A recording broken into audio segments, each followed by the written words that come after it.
সম্মানিত দর্শক মণ্ডলী, আসসালামু আলাইকুম। লোগো ডিজাইন টিউটোরিয়ালে আপনাদের স্বাগত জানাচ্ছি। আজকে দেখাবো আমরা কি করে টাইপ অন এ পাথ টুল এর উপর লিখতে পারি বা ব্যাজ লোগো বা সার্কুলার লোগো আমরা তৈরি করতে পারি, এটা আজকে দেখাবো। তো যা হোক, চলেন আমরা কাজ শুরু করি। এক্ষেত্রে আমি প্রথমে যে টুলটা নিব সেটা হচ্ছে, আমি টুলবার থেকে ইলিপস টুল নিলাম। ইলিপস টুল নিয়ে আমি শিফট বাটন ধরে ড্র্যাগ করছি। আমরা যেমন ব্যাজটা নিতে চাই, যত বড় করতে চাই ব্যাজটা কিংবা সার্কুলারটা, আমি সেইভাবে এটা সিলেক্ট করলাম। সিলেক্ট করার পরে আপনি যদি মনে করেন যে এটা 100% রাউন্ডেড হয়ে আছে, আপনি যদি মনে করেন কিছু জিগজ্যাগ করবেন, সেটাও করে নিতে পারেন। আর এটা করার জন্য আমাদের যা করণীয় সেটা হলো, আমরা ইফেক্টে যাব। ইফেক্ট থেকে ডিস্টর্ট ট্রান্সফর্ম, এবং ট্রান্সফর্ম থেকে এই জিগজ্যাগ এই অপশনে আমরা আসার পরে এই ধরনের একটা ইন্টারফেস আসবে। আমরা এখানে প্রিভিউ করে দিব। প্রিভিউ করে দেওয়ার পর আপনারা দেখতে পাচ্ছেন কিছুটা চেঞ্জ হয়েছে। এটা কেন এমন হলো, সব এখানে এই অপশনগুলো আছে। আমরা যদি এখানে যদি বাড়াই দিই, সাইজটা যদি বাড়াই দিই, দেখেন অপশন সাইজ যদি আমরা বাড়াই দিই তাহলে বেশি কর্নার হচ্ছে, যদি কমাই দিই তাহলে কম কর্নার হচ্ছে এটা। আবার এখানে যদি দেন, দেখেন আরও বেশি হয়ে যাচ্ছে। আমাদের এটা দরকার নেই, আমরা এখানে রাখছি। এরপরে দেখেন এখানে আমরা এখানে অটোমেটিকভাবে চায়ের আছে। এটা আমরা যদি বাড়ায় কমার করে নিই তাহলে কতগুলো খাঁজ আমরা দেখতে চাই, এটা আমরা করে নিতে পারি এভাবে। আর এখানে কর্নার আছে, আমরা এখানে স্মুথ করে দিব, তাহলে এমন হবে। এখন আমরা এগুলো কমা বাড়া করে আসলে ঠিক করে নিব যে আমি কেমন দেখতে চাই। তো আমি এটা এমনই দেখতে চাচ্ছি, এরকম ঘন। আর এখান থেকে সাইজটা আমি কিছুটা আরও কিছু কমাতে, এখানে একটু বাড়াতে চাই, একটু বাড়াই দিই। হ্যাঁ, এমন হলেই হবে। এটা পারতপক্ষে খুব কম খাঁজ রাখবো আর কি। ঠিক আছে, এমন হলেই হবে। আমি ওকে করে দিলাম। এরপর যদি মনে করেন না আরও বেশি করবেন, সেটাও করতে পারেন, কোনো সমস্যা নাই। এই অবস্থায় আমি এখান থেকে যখন কোনো ইফেক্ট দিব, তখন আমরা অবজেক্ট থেকে এক্সপান্ড অ্যাপিয়ারেন্স এটা করে ফেলবো। আমি করে ফেললাম। এরপর আমি আবার ইলিপস টুল নিলাম। ইলিপস টুল নেওয়ার পরে আমি ঠিক এই সেন্টার থেকে আমি শিফট অল্টার ধরে ড্র্যাগ করছি, এইভাবে নিয়ে আসছি। এটা আমি কালার চেঞ্জ করে দিচ্ছি এবং এটাকে স্টোকে কালার নিয়ে যাচ্ছি।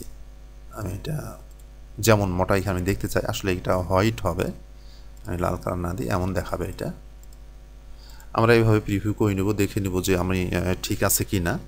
যদি মনে হয় যে ঠিক আছে তো আমরা রেখে দেবো, কিংবা একটু মোটা চিকন যা করে ফেলবো। আমরা একটা এভাবে দিতে পারি, কিংবা এর নিচে আর একটা চিকন করে আমরা দিতে পারি। তো যা হোক, আপনারা মোটামুটি বুঝতে পারলেই হবে। তো আমি এখানে একটা দিয়ে রাখলাম, এবং এটাকে এই যে এই স্ট্রোকটা আমরা নিলাম, স্ট্রোকটাকে সিলেক্ট করে কিবোর্ড থেকে Ctrl+C এবং Ctrl+F করলাম, তাতে এর উপরে একটা কপি এবং পেস্ট হলো। আমি ওটা সিলেক্ট অবস্থায় আছে, আমি শিফট অল্টার ধরে ছোটো করে নিচ্ছি।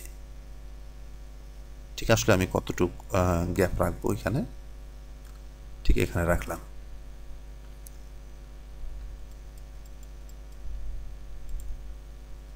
আর একটু ছোটো করে নিলাম। এরপর যেটা হবে সেটা হলো যে এই যে গ্যাপটা আছে, এই গ্যাপের মধ্যে আমরা এই লেখাটা লিখব। তো এই লেখার জন্য যেহেতু এখানে বলা আছে যে টাইপ অন এ পাথ টুল, তো আমরা একটা পাথের এখানে দরকার হবে। মিডিলে আমরা পাথ নিয়ে নিব, মিডিলে বা সাইডে যেখানে ইচ্ছা আমরা নিতে পারি। এটাকে সিলেক্ট রাখা অবস্থায় আমরা Ctrl+C এবং Ctrl+F করলাম, আবার করে এটাকে আমরা বড় করে নিচ্ছি। ঠিক এই পরিমাণ রাখছি। হ্যাঁ, হবে, বা এর পরেও আমরা এটা কম বেশি করে নিতে পারি। এরপর আমরা যা করব সেটা হলো এটার স্ট্রোক, এই যে স্ট্রোকটা আমরা নিলাম লেখার জন্য, এই স্ট্রোকটা সিলেক্ট রাখা অবস্থায়, বা সিলেক্ট না করেও হবে, আপনি সিজার টুল এখান থেকে সিলেক্ট করেন এবং এটাকে আমরা এখানে এটা ক্লিক করলাম এবং এখানে এটা ক্লিক করলাম। তো দেখেন এটা দুই খণ্ড হয়ে গেছে। এই যে আমি Ctrl+Z করে আবার পিছনে ফিরে যাচ্ছি। এখন আমাদের কাজ হবে যে এই যে আমরা দুই খণ্ড করলাম, এর উপরে খণ্ডে একটা লেখা এবং নিচের খণ্ডে একটা লেখা আমরা লিখব। তো এখানে আমরা হাতেও লিখতে পারি, কিংবা আমরা কপি করেও লিখে দিতে পারি। তো আমি কপি করছি।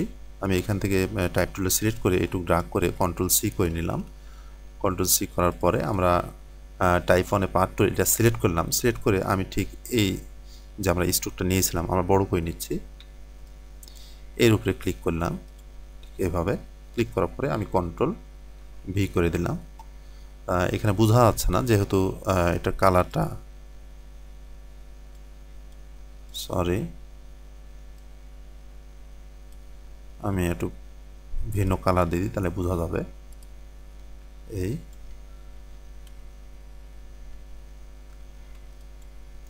এরপরে আমাদের যা করণীয় সেটা হলো যে এই যে এখানে একটা হ্যান্ডেল দেখতে পাচ্ছেন, এই হ্যান্ডেলটা আমরা একবারে ডানে রাখবো এবং এখানে যে হ্যান্ডেলটা দেখতে পাচ্ছেন এটা একবারে নিয়ে এসে এভাবে ক্লিক করে চেপে ধরে নিয়ে এসে আমরা একেবারে বামে রাখবো। তাতে দেখেন এই যে মিডিলের হ্যান্ডেলটা মিডিলে এসে অবস্থান নিয়েছেন। আর এই অবস্থায় আমরা যেটা করব সেটা হলো যে এই যে এখানে যে প্যারাগ্রাফ যে অপশন অ্যালাইন সেন্টার, এখানে ক্লিক করব, তাতে আমাদের লেখাটা একবারে সেন্টার হয়ে যাবে। আপনাদের যদি এই অপশনটা যদি না পান তাহলে উইন্ডোজ যাবেন, উইন্ডোজ থেকে টাইপ থেকে প্যারাগ্রাফ আপনারা পেয়ে যাবেন। তো গেল। এখন আপনারা যদি মনে করেন এটাকে কিছু বড় কিছু ছোট করবেন তাহলে এইখানে ক্যারেক্টার প্যালেটে আসেন, এখানে যদি আপনারা না পান তাহলে অনুরূপভাবে আপনারা উইন্ডোজে যাবেন, উইন্ডোজ থেকে টাইপ, আমি দেখাই দিই আপনাদেরকে, এই যে টাইপ থেকে আপনার ক্যারেক্টার প্যারাগ্রাফ সব কিছু এখানে পাবেন। তো ঠিক আছে, আমরা এটাকে সিলেক্ট করলাম। সিলেক্ট করে আমরা যদি মনে করি এটাকে টেক্সটের সাইজটা আমরা বাড়াবো তো বাড়াই নিতে পারি, এভাবে বাড়াই নিতে পারি। তো আমাদের এটা হলো মোটামুটি। এরপর আমরা এটা অ্যাডজাস্ট করব যে কীভাবে এটা ঠিক করা যায়, এটা করে নিব আমরা। এখন আমরা দেখি যে নিচেরটাতে আমরা কীভাবে নিয়ে আসতে পারি। তো যেহেতু এর আগে আমাদের একটা অভিজ্ঞতা খারাপ হলো যে আমরা আগে লাল কালারটা দিয়ে দিই, অ্যাপ্লাই করে নিই, এরপর আমরা এখানে নিয়ে এসে এটা কপি করে নিলাম। কপি করে আমরা আবার টাইপ অন এ পাথ টুল, এটা আমরা সিলেক্ট করলাম। সিলেক্ট করে আমরা এর উপরে ক্লিক করলাম, যে কোনো জায়গায় ক্লিক করলেই হবে এবং কন্ট্রোল ভি করলাম। এরপর যেটা হয়েছে সেটা হলো যে আমাদের এখানে যত বড় লেখাটা ছিল সবগুলো দেখা যাচ্ছে না, আসলে এখানে জায়গাটা কম হয়ে গেছে, সেজন্য লেখাগুলো বাইরে হয়ে গেছে। যা হোক, আমরা এই হ্যান্ডেলটা ধরে আমরা এইখানে নিয়ে আসব এবং এই হ্যান্ডেলটা এখানে থাকবে, আর এখানে আমরা মিডিল অ্যালাইন করে নেব। আর এরপরে এখান থেকে আমরা কিছুটা ছোট করে নেব যেমন দেখতে চাই। তো ঠিক আছে, এমনই থাকলো। এখন বিষয় যেটা হচ্ছে বা সমস্যা যেটা দেখতে পাচ্ছি আমরা সেটা হলো যে আমাদের এই লেখাটা এদিক দিয়ে শুরু হয়েছে কিন্তু এই লেখাটা এদিক দিয়ে এবং উল্টা হয়ে আছে। তো এটা আমরা কীভাবে ঠিক করতে পারি? এর জন্য আমরা যেটা করব, আমরা এটা সিলেক্ট রাখা অবস্থায় এখানে দেখেন একটা হ্যান্ডেল দেখা আছে, এই হ্যান্ডেল ধরে ক্লিক করে আমরা এটাকে ভিতরে ঢুকাই নিলাম। দেখেন ভিতরে ঢুকাই নিচ্ছি। নেওয়ার পরে আমাদের লেখাটা সোজা হলো, এটা ঠিক আছে, কিন্তু যেটা সমস্যা হলো সেটা হলো যে দেখেন এই লেখাটা পাত থেকে বাইরে কিন্তু এই লেখাটা পাত থেকে ভিতরে।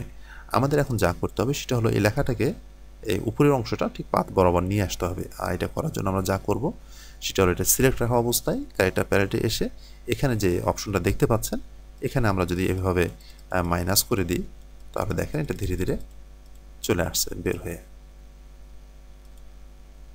এই অবস্থা রাখতে পারি। এখন যদি আপনারা মনে করেন যে না এটা ঠিক আছে কিন্তু লেখাগুলো খুব বেশি স্পেস হয়ে গেল, আমরা এত স্পেস রাখবো না, সেটা যদি আপনারা করতে চান তাহলে আপনাদের এই টুলে আসতে হবে।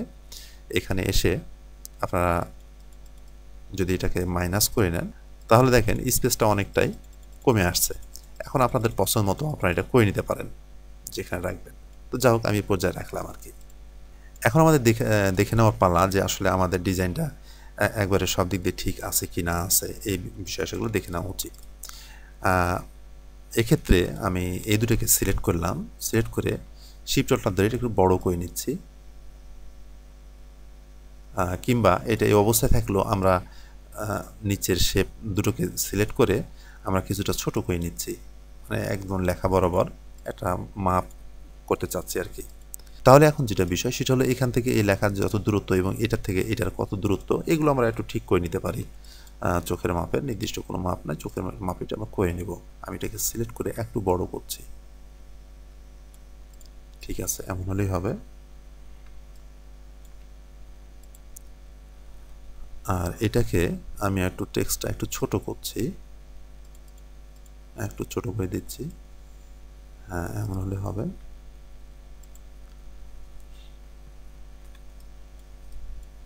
এখন যে বিষয়টা লক্ষ্য করা যাচ্ছে সেটা হলো যে এটা এবং এটা একই পাথের উপরেই আছে, এতে কোনো সন্দেহ নাই। কিন্তু এই লেখাটা ছোট হওয়ার কারণে যেটা হয়েছে সেটা হলো যে এই যে এখানে যে সাদা স্ট্রোকটা দেখা যাচ্ছে এবং এখানে যে সাদা স্ট্রোকটা, এই সাদা স্ট্রোকের ঠিক মিডিলে এটা কিন্তু অবস্থান করছে না। তো আপনারা যে মিডিলে এটাকে অবস্থান করাতে চান যে না এটা মিডিলে অবস্থান করলে হয়তো বা দেখতে ভালো লাগবে, যেমন এটা মিডিলে অবস্থান করছে, এমনই যদি এটাকেও মিডিলে অবস্থান করাতে চান তাহলে আপনি এই অপশনটা আবার ব্যবহার করেন। আপনি কিছুটা যদিও পাত থেকে কিছুটা বের হয়ে আসছে, অসুবিধা নাই, আপনারা এটাকে এইভাবে মিডিল করে নিতে পারেন যে ঠিক দুই বর্ডারের মাঝখানে এটাকে আমি রাখবো, আপনি রাখতে পারেন এভাবে। আমার মনে হচ্ছে মোটামুটি হয়ে গেছে, যদি হয়ে যায় তাহলে আমি রেখে দিলাম, আমি এটা নাড়াচাড়া করছি না। এখন যেটা কাজ সেটা হলো যে আমাদের এর মধ্যে একটা স্যাম্পল দেওয়া, তার আগে ব্যাজ লোগোতে এসব চিহ্নগুলো দেওয়া হয়। আমরা এখানে একটা স্টার চিহ্ন দিতে যাচ্ছি ঠিক মিডিলে, এখানে একটা স্টার চিহ্ন দিতে যাচ্ছি এইভাবে, এবং এটাকে আমি অল্টার এবং শিফট ধরে ঠিক সোজা এখানে নিয়ে গেলাম, এখানে যে রাখলাম। এই আমি অবশ্যই এগুলো লাল কালার রাখতে চাচ্ছি না, আমি সবগুলো সাদা করে দিতে চাচ্ছি, সাদা কালার করে দিলাম, এগুলো আমি সাদা করে দেব, মানে ডিজাইনটা হবে ব্ল্যাক অ্যান্ড হোয়াইট। তার মানে মোটামুটি হয়ে গেছে। এখন এখানে স্যাম্পল দেওয়ার পালা। তো আসলে স্যাম্পল দেখানোটা মূল উদ্দেশ্য আমার ছিল না, ছিল যে আমরা এই ধরনের ব্যাজ লোগো কীভাবে বানাতে পারি, তারপরে টাইপ অন পাথ টুলের উপরে কীভাবে লিখতে পারি, কীভাবে সাজাতে পারি, এটা মোটামুটি দেখানোটা আমার উদ্দেশ্য ছিল। যাক, এরপরও ডিজাইনের খাতিরে, ডিজাইনের স্বার্থেই আমি এখান থেকে সি এবং এটা নিচ্ছি, নিয়ে জাস্ট একটু দুটো সেট করে আমার একটা লোগো এখানে দিয়ে দেবো আর কি। এখান থেকে আমি কিছুই করছি না, আমি এই সিটা ঠিক এখানে সেট করে দিচ্ছি এর সঙ্গে, দুইটা আমি ইউনাইট করে দিলাম। সরি, আমার পাথফাইন্ডার অপশন এখানে নাই, আমরা উইন্ডোজে গেলাম, উইন্ডোজ থেকে পাথফাইন্ডার, আমরা বেশি নিচে নামে আসছি মনে হচ্ছে তখন। এই যে পাথফাইন্ডার আমি এর ভিতরে রেখে দিলাম, পাথফাইন্ডারে এসে আমরা ইউনাইট করে দিলাম। এরপরে যেহেতু এটা আমাদের রাউন্ডেড বা সার্কুলার লোগো, আমরা এটা এখানে ইলিপস নিয়ে তাৎক্ষণিকভাবে, এটা কিন্তু কোনো ডিজাইনের মধ্যে না, জাস্ট করছি আপনাদের দেখানোর জন্য যে ওর মধ্যে একটা স্যাম্পল আমরা ব্যবহার করব। আমি অ্যালাইন করে নিয়ে